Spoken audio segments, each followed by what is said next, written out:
এরে মুসলমান, একটা হাদিসের কথা শুনেন বন্ধুরে। আল্লাহ রসুলের জামানাতে এক মহিলা চুরি করেছিল। মহিলাটা কত বড় লোক, বড় খানদানের লোক। ওই বেটি ছেলেটা ধনী লোকের বেটি, ওই মেয়েটা ধনী লোকের স্ত্রী, বড় ঘরের নারী, মালদার ঘরের বেটি। চুরি করেছে, চুরিতে কিন্তু ধরা পড়ে গেছে। বড় ঘরের বেটি চুরি করেছে, চুরিতে ধরা পড়ে গেছে। এবার কেস কোথায় চলে গেলেন? নবীর দরবারে। নবীর দরবারে হাজির হয়ে গেল কেস। হুজুর, ওই উমুক খানদান যা আছে গ্রামের ভিতরে, বড় লোক, বড় খানদান, ওয়ারকে পেটি চুরি করেছে আর ধরা পড়ে গেছে। এবার শরীয়তের ফয়সালা কি? চুরি করতে গেলে কি কাটা পড়বে ভাই? জোরে বলেন। হাত কাটা পড়বে। এইবারে তখন যার ঘরে স্ত্রী, যার ঘরে বেটি চুরি করেছে, ওর মনে ছটপটি লেগে গেল। আরে নবীর দরবারে চলে গেছে ফয়সালা, নবী তো হাত কাটবে ছাড়বে না, নবী তো হাত কাটবে ছাড়বে না। আর আমরা বড় মানুষ, খানদানওয়ালা লোক, জমিদার মানুষ, আর আমাদের যদি বহু বেটির যদি হাত কাটা পড়ে, তাহলে সালা বাঁচার থেকে মরে যাওয়াটাই ভালো। ইজ্জত সম্মান কোনটা থাকবে না? এরকম করে হবে না। এক কাজ কর, নবীর কাছে পায়রাবি পাঠা। এখন যেরকম চলছে না কিনা কিনি, আপনাদের এলাকাতে আছে? হানা বলেন না ভাই, আছে? হ্যাঁ, কিনা কিনি চলছে। যাই না যাই সব হারিয়ে গেল। তো বলছে যে নবীর কাছে পাঠা কোন সুপারিশ করনেওয়ালাকে। এবার কাকে ধরবো রে, কাকে ধরবো? নবী কার কথা শুনবে? এই করতে করতে নবীর একজন বানা বেটা ছিলেন, যার নাম হলো যায়েদ বিন হারেসা রাদিয়াল্লাহু তাআলা আনহু। যায়েদ নবী সাহেব ওকে বেটা বানালছিলেন। এবার বলছেন যে নবী সাহেব ওকে খুবই ভালোবাসেন জায়েদকে। তো জায়েদকে পাঠাও সুপারিশ করতে। আল্লাহ রাসূলকে যদি বলেন তো মনে হওয়ার কথাটা মেনে নেবে। এবার ওর খানদানের লোক সবটি এসে জায়েদকে বলছেন, জায়েদ একটা কাজ করতে পারবে? বলছে কি? বলছে আরে আমাদের খানদানের মেয়ে ছেলেরা চুরি করে ধরা পড়েছে, নবীর দরবারে কেস চলে গেছে, নবী হাত কেটে দিবেন, ফয়সালা হলো শরীয়তের এটা। তো একটা কাজ করো না, কোন রকম বিচারটাকে একটু দিক করে পাল্টে সাল্টে নবী সাহেবকে বলে শেষ করে দাও, যাতে হাতটা কাটা না পড়ে। যায়েদ রাদিয়াল্লাহু তাআলা বলছেন ঠিক আছে, দেখি যা আল্লাহ রাসূল শুনছেন কিনা। এবার চলে গেলেন, যাওয়ার পর বলছেন আল্লাহ রাসূল একটা কথা বলবো। আল্লাহ রাসূল বলছেন কি কথা বলবে যায়েদ তুমি? বলছে বলবো তো, একটু লজ্জা যে লাগছে, কেমন করে বলবো? বলো খ্যাপা, কি কথা বলবে তুমি বলো। এইবারে ওসামা বিন যায়েদ, জি ওসামা বিন যায়েদ রাদিয়াল্লাহু তাআলা আনহু বলছেন যে হুজুর কেমন করে বলবো? তা আল্লাহ রাসূল বলছেন বলো না। সুবহানাল্লাহ। এবারে তখন বলতে লাগলেন যে আল্লাহ রাসূল, উমুক খানদানের বেটি ছেলে যে চুরি করাতে ধরা পড়েছে, তো একটু যদি পারেন তো এদিক ওদিক করে আপনি ওর হাতটা কাটা থেকে আপনি ওকে বাড়ি করে দেন, কেসটাকে একটু ডিসমিস করে দেন। সুবহানাল্লাহ। যেমন কথাটা শোনা, কথাটা শুনে নবীর চোখ লাল হয়ে গেল রাগে একবারে। এবারে নবী জায়েদ কি বলছেন জানেন? রে আল্লাহর বান্দা, ওই মেয়ে ছেলের জন্য তুমি সুপারিশ করতে এসো রে বাবা। আল্লাহর কসম করে বলি রে, আমি নবী, শেষ নবী, শেষ পয়গম্বর। আমার মেয়ে ফাতেমা যদি চুরি করত, নবী বলছেন আমার বেটি যদি ফাতেমা চুরি করত আর চুরিতে যদি ধরা পড়ত, আমি নবী তাকে রিহাই করতাম না, রিহাই করতাম না। আমি নবী তার দুখানা হাত আমি কেটে নিতাম। তুমি সুপারিশ করতে এসেছো, তোমার সুপারিশ করা চলবে না, এই জন্য তুমি চলে যাও। আল্লাহর কসম করে বলি, আমার কলেজার টুকরা ফাতেমা যদি চুরি করে আর চুরিতে যদি ধরা পড়ে যায়, আমি দয়ার নবী তার হাত আমি কাটবো, তাকে আমি ছাড়বো না। এগুলো হলো কি? ইনসাফ, ফয়সালা। তো রাসূল বলছেন, এরে আমার সাহাবে শুনে নাও, মাল মুফলিস, মুফলিস কে, গরিব কে কিয়ামতের দিন। সাহাবায়ে কেরাম বললেন ইয়া রাসূলুল্লাহ লা দিরহামা ওয়ালা দিরহামা। আল্লাহ রাসূল গো, যার কাছে টাকা নাই, যার কাছে পয়সা নাই, সে হলো গরিব। দয়ার রাসূল বলেন, সাহাবী রে, সে গরিব নয় রে বাবা, সে গরিব নয়। কিয়ামতের দিন ওই লোকটা হলো গরিব, ওই লোকটা হলো ফকির। কিয়ামতের দিন যার কাছে নামাজের নেকি আছে, যার কাছে রোজার নেকি আছে, যার কাছে হজের নেকি আছে, যার কাছে তেলাওয়াতের নেকি আছে, যার কাছে রোজার নেকি আছে, যার কাছে দানের নেকি আছে, এত নেকি থাকা সত্ত্বেও লোকটা গুনার বোঝা নিয়ে জাহান্নামের আগুনে যাবে। একদিকে নামাজ পড়েছে, নামাজের নেকি আছে, একদিকে হজ করেছে, হজের নেকি আছে, একদিকে রোজা করেছে, রোজার নেকি আছে, একদিকে তেলাওয়াত করেছে, তেলাওয়াতের নেকি আছে, একদিকে দান করেছে, দানের নেকি আছে। এত নেকি থাকা সত্ত্বেও ওই লোকটা কিয়ামতের দিন গুনার বোঝা, গুনার পাহাড় নিয়ে জাহান্নামের আগুনে যাবে। রাসূল বলছেন, কিয়ামতের দিন এটা হলো সব থেকে গরিব, এটা হলো সব থেকে ফকির। ইয়ার থেকে গরিব কিয়ামতের দিন আর কেউ হবে না। সাহাবায়ে কেরাম বললেন, ইয়া রাসূলুল্লাহ, কেমন কথা বলছেন গো নবীজি?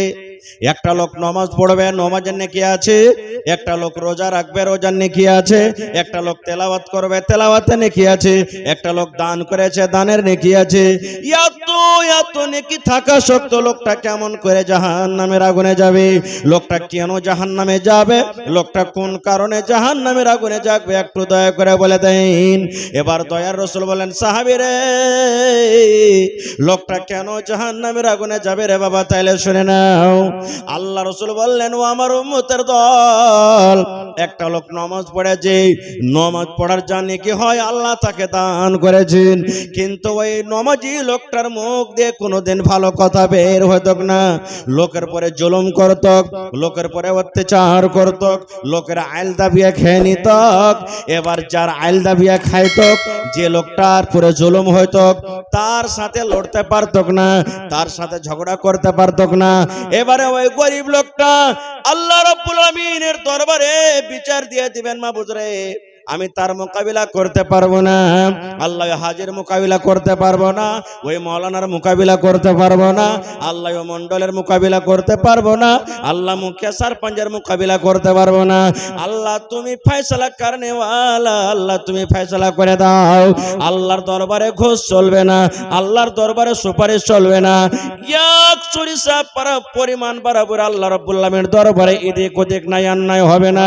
এবারে যখন আল্লাহর দরবারে বিচার দিয়ে দিলেন, আল্লাহ তার বিচারটাকে কবুল করে নিয়েছেন।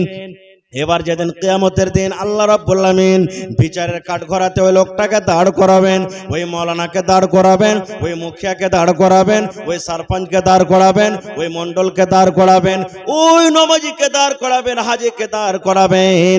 এবার যখন হিসাব কিতাব হয়ে গেল, লোকটা যখন জান্নাতের দিকে হাঁটতে লাগবে, এবার দুনিয়াতে যার পরে জুলুম অত্যাচার করা হয়েছে, ওই লোকটা দৌড়াতে দৌড়াতে দৌড়াতে দৌড়াতে আল্লাহর দরবারে আসবেন, বলবেন, রব্বুল আমিন, আল্লাহ দুনিয়াতে তোমাকে ফয়সালা দিয়েছিলাম, আল্লাহ তুমি আজকে আমাকে ইনসাফ করে দাও, আল্লাহ তুমি ফয়সালা করে দাও, আল্লাহ তুমি বিচার করে দাও। আল্লাহ দুনিয়াতে বিচার করার আমার ক্ষমতা ছিল না, আমাকে কেউ বিচার করে দেয়নি, আল্লাহ তুমি আজকে আমাকে ফয়সালা করে দাও। এবার রব্বুল আলামিন বলবেন, বান্দারে কি তোমার ফয়সালা? কার কাছে তুমি ফয়সালা নেবে? বলবেন, আল্লাহ যেই লোকটাকে তুমি জান্নাত ঘোষণা করে দিয়েছো, লোকটা জান্নাত যাবে। আল্লাহ ওই লোকটার পরে আমার এইটা হলো বিচার, যে লোকটা দুনিয়া আমাকে গালি দিয়েছিল, দুনিয়াতে আমাকে মেরেছিল, দুনিয়াতে আমার আইল দাবিয়ে খেয়েছিল, দুনিয়াতে আমার পেটের সাথে অন্যায় করেছিল, দুনিয়াতে আল্লাহ আমার উপরে জুলুম অত্যাচার করেছিল। এবার আল্লাহ তাবারক ওয়া তাআলা তখন তার ফয়সালা করতে গিয়ে তাকে জরিমানা করবেন। জরিমানা কি? আজকে যেমন দুনিয়াতে টাকা জরিমানা করা হয়, আল্লাহ রাব্বুল আলামিন কিয়ামতের দিন জরিমানা করবেন। কি জরিমানা করবেন মুসলমান? ওখানে তো টাকা হবে না, ওখানে দিনার হবে না, ওখানে ডলার হবে না, ওখানে কোন রকমের টাকা পয়সা হবে না। এবার আল্লাহ তাকে জরিমানা করবেন। কি জরিমানা? আল্লাহ বলবেন, বান্দারে, তোমার জীবনে যে তুমি নামাজ পড়েছো রে বান্দা, তোমার নামাজের নেকিগুলা তাকে তুমি দিয়ে দাও। আল্লাহ বলবেন, তোমাকে জরিমানা করা হলো, তোমার কাছে তো টাকা নাই, তুমি যে দুনিয়াতে নামাজ পড়েছো, নামাজের নেকিগুলা কিছু একে দিয়ে দাও। হয়ে গেল একটা ফয়সালা। আবার লোকটা জান্নাতের দিকে হাঁটবে, আবার একটা লোক চলে আসবে, আল্লাহ আমার মুরগি মেরে খেয়েছে, আল্লাহ খাসি মেরে খেয়েছে, তুমি ফয়সালা করে দাও। আল্লাহ আবার ওকে জরিমানা করবে, টাকা তো নেই, যা হজের নেকি তুই দিয়ে দে। এই করতে করতে রসুল বলেছেন নেকি যা জীবনে করেছিল সব শেষ, কিন্তু দাবেদার শেষ হলো না। দাবেদার দাবা করতে আছে, এবার ফের জরিমানা করা হবে তাকে। আর তো নেকি নাই, নেকি কি দিবে? এবার আল্লাহ রসুল বলেছেন উম্মত রে, এবার যে লোকটা দাবা করেছে তাকে বলবে বান্দারে, তোমার জীবনের গুনাহগুলো তার মাথাতে তুমি চাপিয়ে দাও। তার কাছে নেকি না যে তোমাকে নেকি দেব রে বান্দা, তোমার জীবনের গুনাহগুলো তার মাথাতে চাপিয়ে দাও, তোমার জীবনের গুনাহর মাথাতে দিয়ে দাও আর ঘাড়ে দিয়ে দাও। ওই গুনার বোঝ নিয়ে লোকটা এত নেকি থাকা সত্ত্বেও রাসূল বলেছেন গুনার বোঝা নিয়ে লোকটা জাহান্নামের ভিতরে চলে যাবেন। এই জন্য রাসূল বলেছেন সাহাবীরা, কিয়ামতের দিন এই লোকটা হলো সব থেকে মুফলিস গরিব, ইয়ার থেকে দুনিয়া তার, ইয়ার থেকে কিয়ামত আর কেউ গরিব নয়। আর একটা হাদিস বলে দিই, তারপর ইনশাআল্লাহ আমি চলে যাব লাইনে। আমরা কোন নবীর উম্মত ভাই? জোরে বলেন। হায় রে আল্লাহ, আমরা কোন নবীর উম্মত? শেষ নবী মুহাম্মদ সাল্লাল্লাহু আলাইহি সাল্লাম। জোরে বলেন মুহাম্মদ সাল্লাল্লাহু আলাইহি সাল্লাম। কিয়ামত আল্লাহুস সামাদ। আল্লাহ বাচ্চা রাখে, ইনশাআল্লাহ এই বিষয়ে কোনোদিন বলবো, সময় খুব কম। আল্লাহ রাসূল বলেছেন, আল্লাহ রাব্বুল আলামিন কোরআনে বলেন বান্দারে, এক দুই করে তুমি যদি গিনতে লাগো রে বান্দা, কিয়ামতের একটা দিন হবে 50,000 বছরকার সমান। সুবহানাল্লাহ পড়বেন না? কিয়ামতের দিনটা কত বড় হবে? 50,000 বছরকার সমান দিন হবে। মাথার উপরে সূর্য থাকবে, কতখানি উঁচাতে সূর্য থাকবে? উলামায়ে কেরাম বসে আছেন, জিজ্ঞাসা করবেন। আল্লাহ রাসূল বলেছেন উম্মত রে, 1 মাইল উঁচাতে সূর্য থাকবে। মাইল কাকে বলা হয়েছে? মুহাদ্দিসিনে কেরাম বলেছেন মাইল মানে এই যে আমার ভাইরা মায়েরা খালারা সুরমা লাগায় চোখে, এই যে সুরমাতে ডাঁটি খান যা আছে, খিলখানা আছে, যে জিনিসটাতে সুরমা লাগায় ওকে মাইল বলা হয়েছে। কিংবা দুনিয়ার নাপ যে আছে একে মাইল বলা হয়েছে। আল্লাহ রাসূল বলেছেন উম্মত, কিয়ামতের দিন 1 মাইল উঁচাতে সূর্য থাকবে।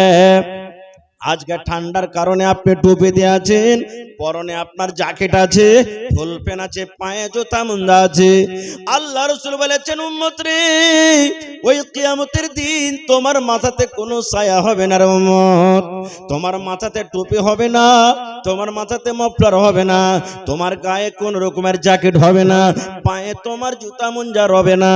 আল্লাহ রাসূল বলেছেন উম্মত, মায়ের পেট থেকে যেমন তুমি এসেছো, তোমার খাতনা করা ছিল না, ওই মতো বিনা খাতনাতে আল্লাহর সামনে তোমাকে দাঁড় হইতে হবে।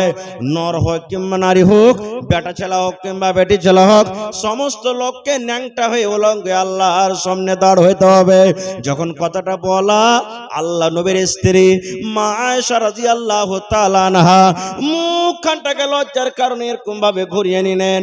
আর ঘুরিয়ে নেওয়ার পর বলছেন, ইয়া রাসূলুল্লাহ, কেমন কথা বলছেন গো দয়ার নবী? ওখানে বেটা ছেলে আর বেটি ছেলে উলঙ্গ হয়ে থাকবে, নর নারী উলঙ্গ হয়ে থাকবে। কেমন করে নিজের ইজ্জতটাকে ঢাকবো গো নবীজি? নিজের শরমগাটাকে কেমন করে ঢাকবো? কেমন করে পর্দা করবো গো নবীজি? এইবারে নবী বলছেন, আয়েশা রে, কিয়ামতের দিনটা এমন হবে রে আয়েশা, কিয়ামতের দিনটা এমন কঠিন দিন হবে, কিয়ামতের দিনটা এমন ভয়ঙ্কর দিন হবে। ও আমার বিবি আয়েশা শোনো, বাচ্চা মায়ের পেটে রয়েছে। ওরে আল্লাহ, মায়েরা খালারা জানেন, বাচ্চা যখন দুনিয়াতে আসে, হায়রে মায়ের কষ্ট, হাও মাও করে মা কত চিৎকার করে। এক একটা যখন ব্যথা আসে, মা এটাই মনে করে আল্লাহ রে, মরে যাওয়ার ভালো, কিন্তু আল্লাহ এরকম জ্বালা যন্ত্রণা আমরা সইতে পারি না। কত মায়েরা খালারা কষ্ট পায় আপনারা জানেন, মায়েরা জানেন। এত কত কষ্ট থাকা সত্ত্বেও রে আল্লাহ রাব্বুল আলামিন কোরআনে সূরাতুল হজে বলছেন, দেখবেন এরা দুনিয়ার মানুষ, মা খালাদের সন্তান তো দুনিয়াতে হয়, মায়েরা কষ্ট পান। এই কষ্টর থেকেও কত বড় কষ্ট কিয়ামতের কষ্ট হবে। আল্লাহ বলেন কিয়ামতের ডরে, কিয়ামতের ভয়ে, কিয়ামতের ভয়ে ওই মা খালাদের পেট থেকে কখন বাচ্চা খালাস হয়ে যাবে, ওই মায়েরা জানতে পারবে না যে আমার পেটে বাচ্চা আছে, কে খালাস হয়ে গেছে।